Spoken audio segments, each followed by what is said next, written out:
Welcome back to What Arty Noobs with General Disturbance. This is the E100. It's a tier 10 German heavy tank. It's located on the south spawn of Erlenberg, and this one is under the command of gritmaddness123. And it's a 2 replay video. This replay took place in 2019, and he's got another one which was more recent. Let's see how he gets on in his Christmas wrapped E100. Game on!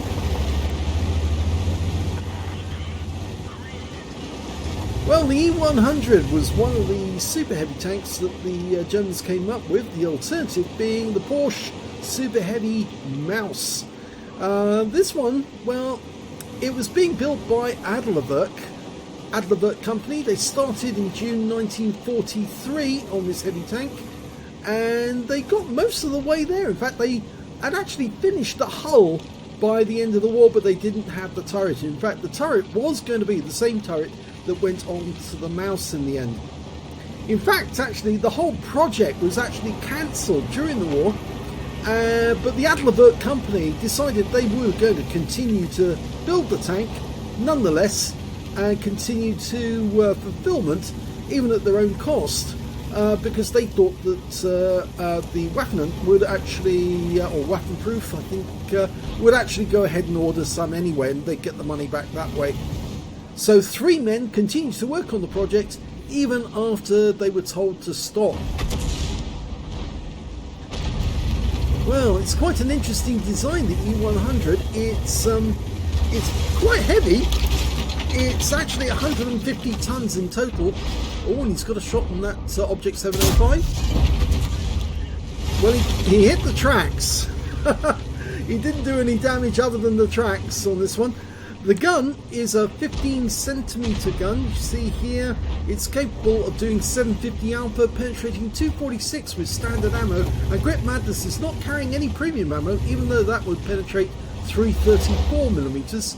And the HE rounds, oh, well, he took a round there from a mile breaker.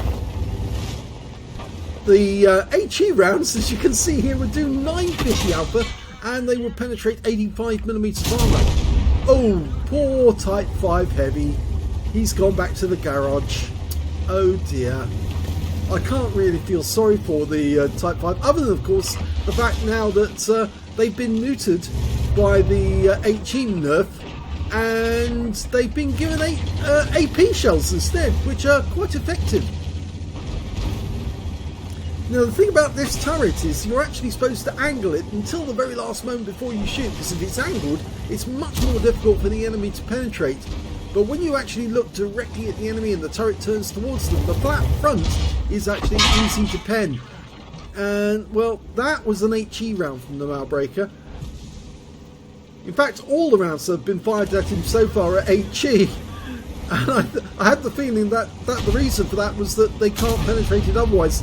Well, the Jaegeru has tried to get a shot in. The Object 705's just pumped one into the side. We're going to have difficulty trying to get through the frontal armour there. But the Malbreaker had no trouble firing HE at us. The Jaegeru's got a 17cm gun, so he's got much more chance of penetrating the Malbreaker. But Grit Madness is determined to lead from the front. And he's, well, walking backwards and forwards to try and prompt the Malbreaker into firing so he can then get a move on. And of course he didn't want the 705 to fire on him again, and he did. And now he's got the frontal plate at an angle. Now, will he go for the turret? Yes. And that worked, 480. I think the Malbreaker didn't realise that by angling himself like that, he's actually making it easier for Grit Madness to get the pen. His platoon mate is the Jaegeru, funnily enough, so yes, he had an interest in letting that guy get a shot. Okay, the 705's decided that, was it caution is the better part of valour? I can't remember the exact phrase, but, well, he's decided he's going to pull back, but, oh dear, that was a bit of a mistake. He just drove in front of the gun, and now he's out the game. So I suppose, you know, quid pro quo. You hit me, I hit you back. Now, standard reload on this gun is 11.51 seconds. It's quite long, and I have the feeling that Grip Madness's reload is around about the 9 to 10 second mark, but I don't actually have a figure for you, I'm afraid, because the mods aren't working on this one. It is 2019, this client, by the way. Okay, difficult shot because he's actually in the riverbank, and that acts as a kind of defilade. He's having to back up a bit because he's a bit worried about getting hit, but I think the Jaeger is probably worried as well. In fact, they're indicating that the enemy might be in grid square A7 or A8. So what's he trying to do? He's trying to get away from somebody. There's a 430 over there. I wouldn't be too worried about any lurver. There is a Samura SM on the enemy team. Now he's got a pretty deadly gun with an autoloader, 4-shot autoloader. Oh, and there's the Samura, and he's starting to pump shells in on us. I think he's over on that island, so Grip Madness has angled himself, which is the correct thing to do, and he's rocking backwards and forwards, which should throw the shells off. And so he only took one damaging shell, and the rest of the Samura shells didn't do anything. So the Samura is now reloading for the next 30 odd seconds, or 37 seconds I think it is, which means he's not going to be in the battle for a while. I think the best thing that Grip Madness could do at this moment would be to actually move forward and try and get at that lurver. Not directly over the field though, going around the edge of the water. He does want to get a shot on that object 430. He might be able to at this range, and yes he does. 783. Oh, everybody's shooting at him, but they're all not penning, so he's actually getting block damage. I always think this Christmas rat camouflage looks as if you're a present for the enemy, and they take the opportunity to then fire on you. There's the Samura. Okay, Mr. Samura, have that. He's out the game. Oh, that was cheeky. There's a Striv behind us. He just pumped him round right into our rear. And I think that Object 430 is feeling a bit vulnerable at this moment, so he's rocking backwards and forwards. Wait for it. Yes! Beautifully shot. There is a bit of dispersion in these shells, so he did need to be careful. The Strivs just bounced another round off him, but luckily this time round I think it was blocked by the skirts. You notice the E100's got skirts around the tracks, and that was actually to deflect artillery rounds, or to blast from artillery rounds, keep the vehicle moving. Now it's a pretty powerful engine. It's a Daimler-Benz engine. Originally they were going to put the Maybach from the Tiger II in, but in the end they actually settled for the Daimler-Benz, which was 1,000 brake horsepower. And well, the engine, the tank minus the turret was found at Paderborn by the British forces and the Americans, and so it was captured. I'm not sure where it is now. Oh! He just dealt with that S1 and he managed to get 406 hit points of damage off that. That's actually, I'd like to see a replay of that because I wasn't in the right mode at the time when that one came in. I hope you don't mind. Just like to run it back just a second. Let's have a look. Striv S1. Dead Striv S1. Okay, so we've got a Heshbarn and a Lurver. That may have been the reason why he didn't want to go over and deal with the Lurver, because he knew the Heshbarn was over there. And of course, Heshbarn fires Hesh, and the Hesh is capable of wiping out enemy tanks, especially when you see that Grip Madness doesn't have much in the way of hit points left after all those pinpricks that he received from the others, especially the Striv. I'm afraid he's down to just 223 hit points, which would make him easy meat for that Heshbarn. So I think what he wants to do is let the others find the Heshbarn, and then he'll put a round into them. Okay, using the houses for cover. I think the Heshbarn is over there in that corner, and if so long as he moves out and stays behind the houses, he should be okay. There's the Lurver. Mr. Lurver. Come in, Mr. Bombastic. Oh, there's the Heshbon. Oh, mama. That's the target. Come on. Come to Papa. They're obviously backing up because they don't like our Object 432. But our other teammates are way over the other side of the battlefield. The T-54 and the 53 TP are over on the east side, making their way north. And they need to be over here right now. Oh, Mr. Lerber is firing out. Oh, and the FV4005 does get around a HE round others. And he's knocked us down to 29 hit points now. So I'm afraid Grit Madness is going to have to stay behind the house now. He can't poke out on the off chance that he finds another one in, and this time round we go out the game. Okay, they are approaching from the east now. The T-54 Mob 1 and the 53 TP, they will be backing us up. That will take the attention away for the Heshbon or the Lerber, and he might be able to poke out from behind the house then. First prototypes across the bridge. And the 53 TP are following up. Now, what sort of hit points have they got? Well, the first prototype's not very healthy, but the 53 TP is certainly healthy enough. And the Heshbon has just received a hit.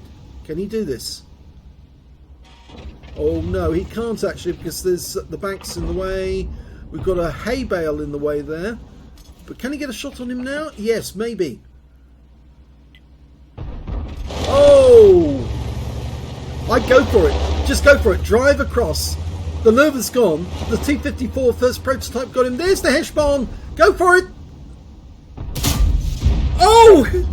He missed it, but the T-54 first prototype didn't, and the Heshbon is dead. And so the game is over, and it's a victory. Here's the second replay, and this time round we're still on Erlenberg, but we're on the north spawn, heading south. And he's changed his camouflage. Guns dropped, so maybe he's not loaded in yet. Oh, he has, yes, and he's off. Well, we can now see his reload time is showing at the moment as 17.26 seconds. Maybe I was wrong about the 11 seconds. I think that may be the other gun. Maybe I've got the wrong gun.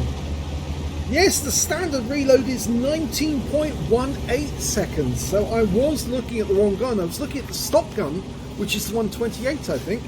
And yeah, that's why I was getting the wrong figures. Everything else I said about the E100 was correct, though. It was a work in progress, you might say, that had reached fulfillment, but it was missing a turret. But for that turret, I think they might have actually put them into action. But of course the turret was actually on the mouse at the end of the war, and of course the mouse was running around but wasn't used in action, was captured by the Soviets, and they got it at Kubinka now. Okay, so who's going to be the first victim?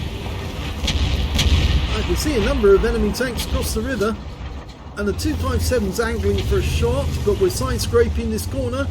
Grit Madness is going to have a go. Who's first? Well, it's a bit difficult really, because none of them are really exposed. Maybe the IS-7. Oh, the ST-1's just managed to get around in. It's the IS-7, I think. 723 hit points of damage from the IS-7. That's a low roll. He's got the E75 side scraping on his rear, which is fun. Yes. I think if they make insinuations, this is perfectly acceptable behaviour. He's not kissing my butt. He's not doing a Cuomo. Ooh, that's a political joke, isn't it? Sorry. Shouldn't be saying anything political.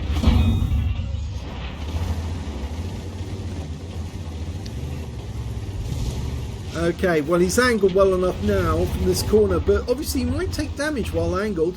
Going for the top of the ST-1. No, didn't get any damage, but neither did the ST-1 for that matter. He's blocked 1,710 hit points of damage so far, and he's not taken any damage himself.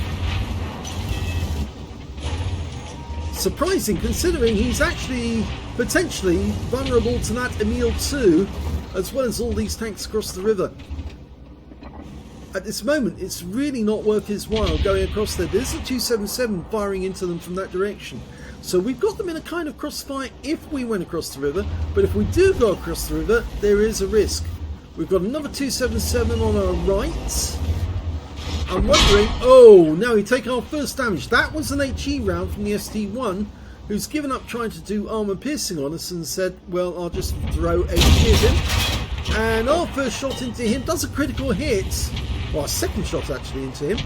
The first one missed altogether, but the second one does a critical hit, but it doesn't do any damage.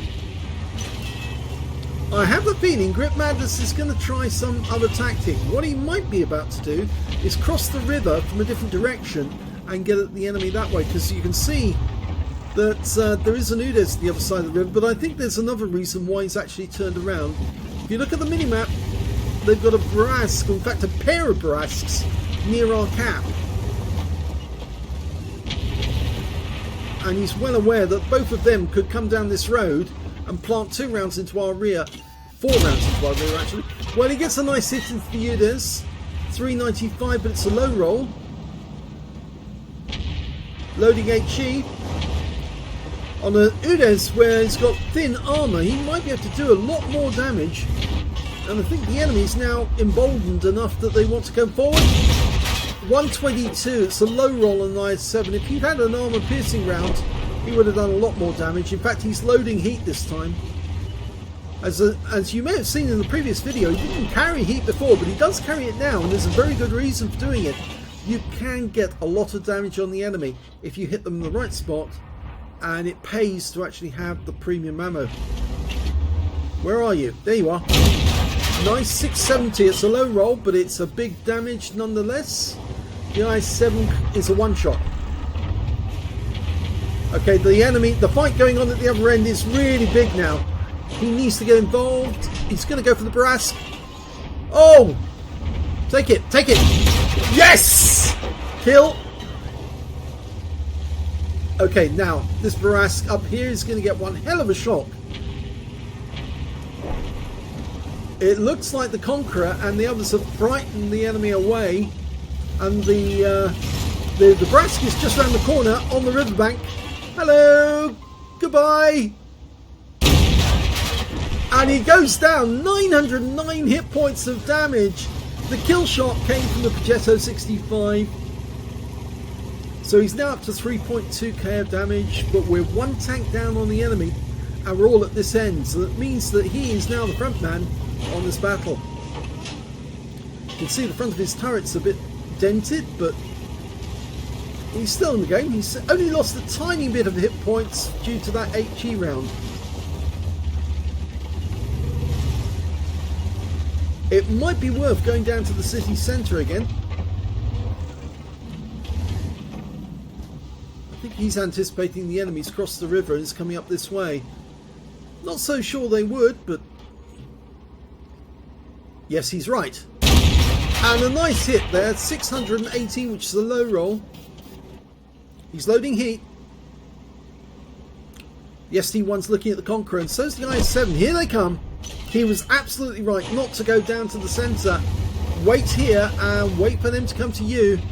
Hello, Mr. ST1. He's out the game. Okay, he's loading another heat round. That IS-7 is a fresh one. He hasn't taken any damage whatsoever so far. Now we did poke our nose out there, but he didn't take the opportunity. Oh, he's hit us in the tracks. But it hasn't affected us. Okay, we could drive down. Wait for it, wait for it. Oh, now unfortunate there. Now the IS-7 is taking the opportunity to move closer. But if he does, he's likely to get shot in the side or the rear. Hello. Remember us? Yes. That's it. Pull back off, back off. Yes! Good. 795. He got 115 off the RAM. That means this IS-7 is a whole world of trouble now. And the GW Tiger P is getting involved. He just stunned both of us. But nevertheless, the IS-7 is panicking. He's trying to block our shots with his gun. That one didn't go through. That's a non-pen. Okay, he's trying to bully him now. Back off as soon as you're ready to fire. Oh, he knows how to face grapple. Okay, this is it. Go for it. Go for it. Oh, he's trying to... Now we're going to shoot the units. He's out of the game. There's only 2 enemies left now. The IS-7 and their E100. Okay. Wait for it, wait for it, wait for it. Back off. Get the gun on. Oh! The kill shot came to the Conqueror behind us. And that just leaves the E100 on the enemy team. Is coming straight forward. His gun was looking straight at us, so we might as well take advantage of that. 783 from that shot. We do have one of our tanks over there, the Emil 2. And we've got the ass end of an E100, so he's toast. Oh, don't get between us and the enemy. Yes! 4 kills. That was a good game. Bit frenetic at moments, but it was a good game. Here's the end of battle results, and in the first game it was a second class tanker for gritmaddness123 in the E100. You can see this game took place in 2019, January 2019. Yes, it's been sitting in my queue for a long time. I've got nearly 2,000 replays waiting to be done, and yes, this one has finally got done. He also got a shell proof for blocking more damage than hit points of his own vehicle, a duelist for taking down 2 tanks that damaged him, and a fire for effect for doing more damage than hit points of his own vehicle, and a hand of God for surviving the battle, having received damage from 4 different enemy tanks. He got a Spartan medal. He blocked or ricocheted a non-penetrating shot when he had less than 10% of his hit points left. That was the shot from the Heshbon, which was an HE round actually. And he also managed to get a steel wall for blocking the most damage in the game, and a Top Gun for getting 6 kills in the game. He got 6 exactly. His win rate from the game was 3,261, which is Super Unicum standard. So let's have a look at the team score and see where he was. He didn't get the highest damage. That went to the T-54 first prototype. He had virtually no hit points left, that guy, but he got 4,043 hit points of damage. He picked up a Leather Slaves medal and a Tank Sniper medal. The second highest damage was the FE4005 from the enemy team with 3,883, and the third highest damage was Grit Madness with 3,444. When it came to kills, he had the highest number with 6. 4 kills went to the T-54 first prototype and also to the Heshbon. And when it came to base XP, it was actually the T-54 first prototype. He was tier 8. He was hitting tier 10 opponents and doing damage on them. So he got a whopping great 1,431, which is probably an ace tanker. The T-54 E1 managed to get 963. The 53 TP got 899. And then we get to Grit Madness with 845. He fired 10 rounds in the game, got 9 direct hits and 7 penetrations, damage of 3,444 hit points, of which 1,742 were at more than 300 meters. I think that might be those long-range shots on the 430 or on the Samur SM. 17 hits received from the enemy, only 4 of which actually penetrated, 9 non-penetrations, and 6 hits by way of splash damage. Yes, the enemy tended to give up trying to penetrate his hull in the end, and they kept firing HE at him to try and wear it away bit by bit. 3,080 hit points of damage blocked by armour. 6 enemy vehicles damaged, 6 killed, and on a premium count he earned 31,320 credits. Yes, I know they're in the wrong places. This is due to the client being wrong in 2019. 2,349 from mission events. He also, that comes to a total of 33,600, and I think that's 89. I would have to wear my glasses all the time. It's 33,660 credits, and after repair, ammunition, resupply and consumables, he actually came away with a loss of 8,473 credits for the game. He also picked up 5 bonds because it was tier 10, and 845 XP times 2 for the first victory, 1,331 for mission events, and I think that comes to just over 2,000 experience points altogether. I'll put the total down below if I can. Anyway, let's have a look at the second battle. That was also on Erlenberg, and that was a lot more recent. This one was in May of this year, and that was an ace tanker game by gritmaddness123. He also got a bruiser medal again for getting at least 5 critical hits. In this one he managed to get 8. He also got a duelist again for taking down 2 tanks who damaged him, a fighter badge for getting at least 4 kills, he got 4 exactly, and a fire for effect for doing more damage than the hit points to his own vehicle. But in this one, he got the most damage of all. He got the high caliber in this game, and yes, he did have to wrestle with some of the enemy tanks, especially the IS-7 towards the end, because, well, he didn't want to die. But in the end, the Conqueror said, nope, you're going, you're gone. And if we look at the team score for this one, we can see that he did get the highest damage with 6,624 hit points of damage. The next high scorer being the Conqueror with 3,860. And the third highest damage in the game was the UDES 1516 on the enemy team with 3,133. When it came to kills, it's Grit Madness, but he shared the top spot with the Progetto 65. He got 4 kills as well as Grit Madness. And the next high scorers were the A Phase 1, the IS-7, the UDES 1516 and their Emil 2 all got 2 kills apiece. When it came to base XP, it's Grit Madness. He got 1,207 from that one, 1,158 went to the Conqueror, not far behind, and 930 went to the AE Phase 1. This time round he fired 17 shots, got 14 direct hits on the enemy and 10 penetrations and 3 splash. Damage of 6,624 hit points, all of it done at close range. He received 9 hits from the enemy this time, but only 2 of them penetrated, 6 non-penetrations and 2 hits by way of splash. So the total amount of damage blocked by armour was 2,690. He spotted 1 enemy vehicle, damaged 7 of the enemy, killed 4 and did 927 hit points of damage assistance. On a premium count he earned 62,124 credits, and after repair, ammunition, resupply and consumables, and yes, he did have to fire premium ammo, but it did work, it did the job necessary, and it gave him a high caliber. He still took away a profit of 5,055 credits altogether. 1,207 XP, times 2 for the first victory, took away 3,622 experience points altogether, and he said that was his best E100 game ever. Well, it is an ace tanker game, and we had E100 drivers on our channel before. In fact, one of them, if you seem to remember, I was actually in the battle with him in a dual perspective game, and it was his very first E100 game, and it was his very first ace tanker at the same time. But Grit Madness has been playing the E100, so he does know how to do it. And yes, he gets a nice little ace tanker. I don't think this was his first ace, but you never know. He just said it's his best E100 game, and it certainly was a good one, I think. Well, I hope you enjoyed both of those replays. If you did, please give this video a like. Do subscribe to our channel. We're only a small channel. We do have a large number of videos. We don't have a large number of subscribers, which is a pity really. And the reason for that is that most people don't know we exist. So spread the word that we do exist. And please do leave a comment down below, because it feeds the YouTube algorithm and gets the video spread to other people.